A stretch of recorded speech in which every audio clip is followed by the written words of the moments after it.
नमस्कार, लहरी लाइव देख रहे हैं और मैं आपके साथ हूं सुनील गहलोत। उत्तर प्रदेश में नगर निकाय चुनाव का बिगुल बज चुका है और गोरखपुर के 11 नगर पंचायतों का चुनाव संपन्न होने के हैं।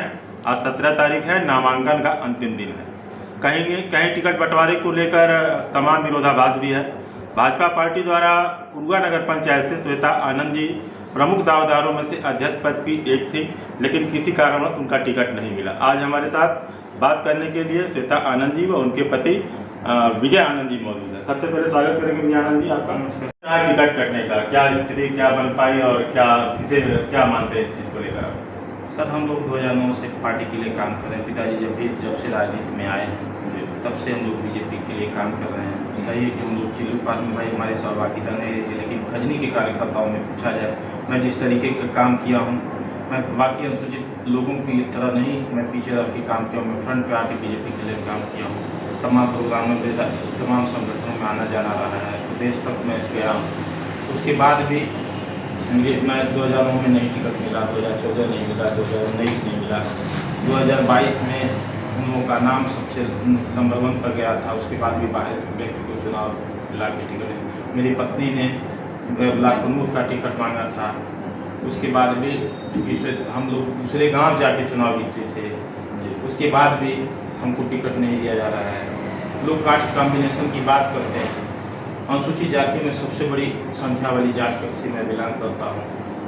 मैं जिस जात से आता हूँ उसकी संख्या लगभग 4000 है और उस जात में एक अच्छी पैठ है। उस समाज के लोग मुझे अपना नेता मानते हैं और सर्व समाज में एक अच्छी पैठ है। मैं जो जात बीजेपी की परंपरागत वोट नहीं है, मैं उसमें से 1000 से 1500 वोट लेके आता मैं। और पूछिए उन जातियों जिनको टिकट दिया गया उनके पास क्या वोट है, एक बार मुझसे भी पूछने को किस आधार पर चुनाव लड़ेंगे। मैं तो अपनी पत्नी को चुनाव लड़ाने जा रहा हूँ। मैं पूर्ण रूप से स्वतंत्र हूँ, उपेक्षा का शिकार हमेशा हुआ हूँ और इसलिए मैं दुरुस्त हुआ इस चीज़ों से। पार्टी का विरोध करके आज चुनाव लड़ने को कितना सही मानते हैं?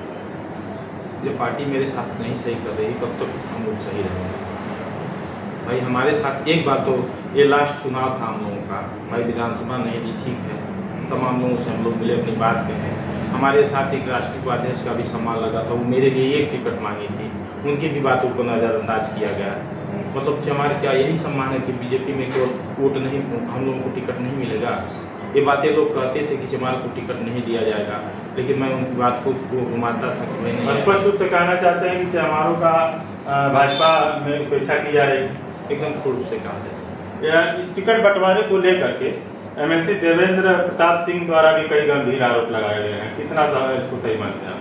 कहीं न कहीं देवेंद्र प्रताप सिंह जी भी सही है, गुटबाजी की शिकार हुई बीजेपी। और देखिए शीर्ष पे है बीजेपी, आज ठीक है, सत्ता में है, सब कुछ है, लेकिन उसके बाद भी यदि ईगो से चुनाव लड़ा जाएगा, यदि जाति कास्ट कॉम्बिनेशन को लोग ध्यान नहीं देंगे और तमाम चीज़ों को ध्यान देकर चुनाव नहीं लड़ेंगे, तो लंबे के घोड़े पर दांव लगा के राजनीति नहीं हो सकती। मैडम, आपसे मेरा सवाल है कि चुनाव लड़ने के लिए आप मूड बना चुकी हैं। जी बिल्कुल। तो कैसी स्थिति हो पाएगी, क्योंकि यहाँ पर कई लोग ऐसे भी हैं जो धनबली हैं और अपना कैंडिडेट खड़ा कर रहे हैं। ऐसे में आपको पार्टी ने भी टिकट नहीं दिया है, तो कैसी स्थिति आप अपने पक्ष में कर पाएंगे? जी, मैं चमार बिलांग से हूँ और मेरे भाई और मेरे जितने चमार भाइयाँ हैं वो अपनी बेटी अपनी बहू का स्वागत करेंगे, क्योंकि मैंने 2015 में भी चुनाव लड़ा था और अब ब्लॉक प्रमुखी का चुनाव के लिए दावेदारी की थी मैंने। मेरा संघर्ष लोगों को दिखता है, वो मेरा सहयोग करेंगे और मुझे भारी मतों से विजयी बनाएंगे। जी, अभी मुद्दा क्या है चुनाव लड़ने का? जी, मुद्दा यही है कि मैं शिक्षित हूँ, मेरा परिवार शिक्षित है, सामाजिक कार्यों के लिए वो लड़ सकता है। ऐसा नहीं है कि वो किसी के बल पे चल रहा है या किसी के सहारे या किसी का आदमी या किसी के प्रत्याशी है। वो मेरे परिवार के लोग, हर एक व्यक्ति, मेरे परिवार के कमिश्नर साहब, मेरे पति विजय आनंद जी, मैं सामाजिक कार्यों के लिए लड़ सकती हूँ और उसके लिए आवाज़ उठा सकती हूँ और आगे भी मैंने किया है तो आगे भी करूँगी और मेरे चमार भाई मेरा पूरा सहयोग करेंगे और मुझे भारी मतों से विजयी बनाएंगे। आज का जो परिवेश है, जो चुनाव है, पूरी तरह जाति समीकरण पर आधारित है। तो एक तरह से आप अगर चमार बिरादरी की बात करती हैं तो अदर कास्ट जो पिछड़ी हैं, सामान्य वर्ग हैं, इनको अपने पक्ष में किस प्रकार दिखा पाएंगे आप? जी बिल्कुल, मेरा जो है पहले का संघर्ष लोगों को दिखता है। वे मेरा पूर्ण सहयोग करेंगे और मुझे अच्छे वोटों से नवाजेंगे। विजयानंद जी, आपसे मेरा क्वेश्चन रहेगा। मैडम ने बताया कि जहाँ ये जो ये कह लीजिए एक तरह से जो सामंतवादी व्यवस्था को लेकर जो आज भी सामान्य वर्ग के लोग चुनाव लड़ा रहे हैं, अपने व्यक्तियों को 2 कैंडिडेट हुआ में है, नाम नहीं है, दूंगा सभी लोग, उनके संबंध में क्या कहना चाहते हैं? जैसे बीएसपी ही सबसे बड़ी हितैषी थी, लोग कहते थे कि बीएसपी चमारों की हितैषी है, वहाँ भी तो एक व्यक्ति को चुनाव लड़ाया जा रहा है, वहाँ से एक व्यक्ति रिटायर होकर व्यक्ति आए थे, कम से कम उस पर मैं चाहता हूँ कि फ्रेश व्यक्ति को चुनाव लड़ाया जाए, जो भी हो, कम से कम वो जितने बीजेपी से नाराज लोग हैं वो मेरे साथ आने को तैयार हैं, मेरा विश्वास उन पर है, सर्व समाज के लोग हैं, उनको विश्वास है कि विजयानंद अपने जिस जात से बिलोंग करते वहाँ से वोट लेके आएंगे। बाकी 2 से 3 हज़ार वोट जो बाकी लोग हैं, तमाम लोगों का सहयोग आ रहा है, तमाम लोगों के फ़ोन आ रहे हैं, जो लोग हमारी मदद करने के लिए तैयार हैं, जो बीजेपी से रुष्ट लोग हैं, जो बीएसपी से भी रुष्ट लोग हैं, क्योंकि बीएसपी भी एक दूसरे प्रत्याशी को, अपने आदमी को लोग चुनाव लड़ा रहे हैं, जो संभ्रांत लोग हैं, बीएसपी से जुड़े भी लोग हैं, जो उस विचारधारा के विश्वास करने वाले लोग हैं।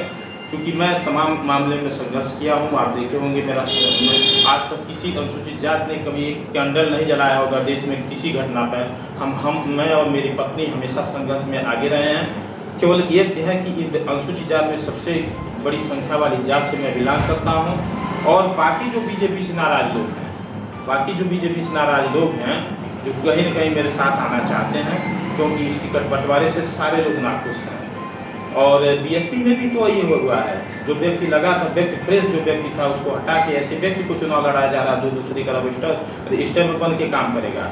सपा का भी वही हाल है, सपा में भी किसी व्यक्ति विशेष का आदमी चुनाव लड़ रहा है। इस पर मुझे विश्वास है, जो विद्युजी को, चूँकि स्वतंत्र एक चौराहा है, आज तक किसी का दबाव नहीं रहा है, तमाम ब्राह्मण वर्ग के लोग, तमाम बुद्धिजीवी लोग कहते हैं कि आरक्षण की वजह से अयोग्य लोग चुन के जाते हैं, तो मुझे अपनी योग्यता पर विश्वास है। सामने लोग जो है योग्यता पर सकते हैं, वो लोग खुद चाहते हैं कि योग्य व्यक्ति सदन में चुन के जाए, क्योंकि ये उरुआ बाजार ये नींव पड़ने जा रही है, और कोई व्यक्ति नहीं चाहेगा ये नींव गुलाम वंश की पड़े, क्योंकि गुलाम वंश का शासक जब पहली बार बैठेगा तो ये नींव तीसरी चौथी पीढ़ी तक जाएगी, और इस उरुआ बाजार का कहीं न कहीं वो एक बेइज्जती होगी, लोगों की हंसी हंसारत लोग नहीं कराएंगे। इसलिए फ्रेश छवि के व्यक्ति को लोग चुनाव लड़ाना चाहेंगे, ऐसा व्यक्ति चुनाव लड़े जो कम से कम अपनी बात तो रख सके। गुलाम क्या बात रखेगा, गुलाम को गुलामी की आदत पड़ चुकी है, और उनसे आज़ाद मैं करना चाहता हूँ। और जितने भी चमार सर्व समाज के लोग हैं जो एक स्वतंत्र व्यक्ति को चुनना चाहते हैं, वो कहीं न कहीं मेरे साथ आएंगे, श्वेतानंद के साथ आएंगे। मुझे पूर्ण विश्वास है सर्व समाज के लोगों पर। बस इसी के साथ नगर पंचायत उरुआ की जनता को आपका संदेश क्या है? बाकी सवाल है, बस इसी के साथ। जी, नगर पंचायत उरुआ की जनता से मेरी यही निवेदन है कि एक शिक्षित और एक सभ्य लोगों को चुने। ऐसा ना हो कि ऐसे लोगों को चुन लें जो जहाँ बैठेंगे वहाँ सूते खाएंगे, बोलेंगे नहीं, और वो अपनी समाज के कार्यों को, जो समाज के जो समस्याएं हैं उस पर वो क्या बात करेंगे। सर, ऐसे लोगों को चुनाव लड़ाना चाहिए जो सामाजिक कार्यों को देखें, उनकी समस्याओं को देखें, उसके समाधान के लिए वो आवाज़ उठाएं। कार्यकर्ता होने, और हम लोग भी कार्यकर्ता हैं, हम लोगों ने भी बीजेपी से 2009 से ही लगे हैं। मेरे पापा बीजेपी में एक लखनऊ में बड़े से बड़े नेता से मिले हैं, वो सामाजिक कार्यों का उनसे बड़ा योगदान तो किसी का नहीं है, लेकिन आज उसको नज़रअंदाज किया गया है।